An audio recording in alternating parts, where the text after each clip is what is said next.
சிங்கம் ஒரு சிங்கம் எப்போ எதுலயும் பெக்யூலியர் தான். ஒரு முறை சிங்கம் கர்ஜிச்சதுன்னா அந்த சவுண்ட்ல ஒரு 8 கிலோமீட்டருக்கு சும்மா அதிரும், எல்லா திசைகளும் அதிரும். அப்படிப்பட்ட அந்த சிங்கம் வேட்டைக்கு மட்டும்தான் வெளியில வரும், வேடிக்கை பார்க்கறதுக்கெல்லாம் வெளியில வராது.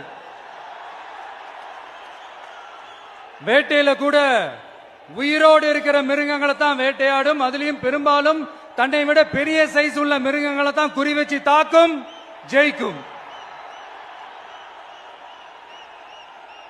எவ்வளவு பசியில் இருந்தாலும் உயிர் இல்லாததை, கெட்டு போனதை தொட்டு கூட பார்க்காது. அப்படிப்பட்ட அந்த சிங்கம் அவ்வளவு ஈஸியா எதையும் தொடாது, தொட்டா விடாது.